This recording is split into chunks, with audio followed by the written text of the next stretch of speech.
Hi, how are you doing? In the last video, I mentioned that I'm Korean, but all of it was only to make this video about the 4B movement. I've been hearing about the 4B movement as a boycott from women in the US, and it's really bizarre to see. It's really bizarre as a Korean because the 4B movement actually originated from South Korea, which is my home country.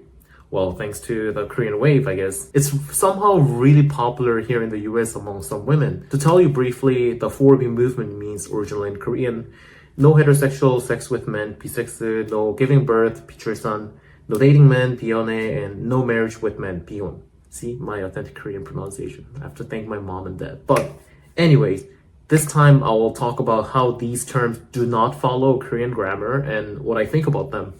There will be a second video where I will talk about the movement's implications, but before we start our conversation, please like this video and subscribe to my channel. Again, the term 4B stands for four Korean phrases. 비섹스 meaning no sex, 비연애 meaning no dating, 비혼 meaning no marriage, and 비출산 meaning no childbirth. So let's look into the etymology and linguistic nuances of these terms. One thing to notice is that the prefix 비 comes from the Chinese character 비, which means none or not. It's used to negate nouns and their properties. For example, 비일비재 translates to not just once or twice. 비역사적 means non-historical and 비문화적 means non-cultural. But in the 4B movement terms, 비 is prefixed to actions. For example, 비섹스 negates the act of sex, 비연애 negates the act of dating, and 비출산 negates the act of childbirth. This is very unusual, and it's why these words sound really awkward to me.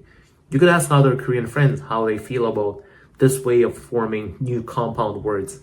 I asked ChatGPT about this, and it said the unconventional use of be reflects the movement's challenge to societal norms, and by forming new words, it rejects traditional expectations and asserts a new identity. I think it can be a really nuanced explanation because this use of language signals you're in our group, because you're not asking, are you going celibate, but rather, are you joining the 4B movement?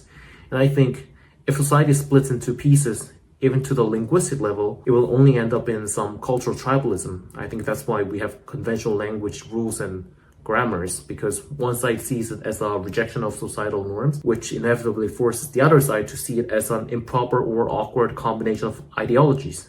Anyways, I hope you liked this video, and there's another video coming, so please don't forget to subscribe to my channel. See you next time. Bye bye.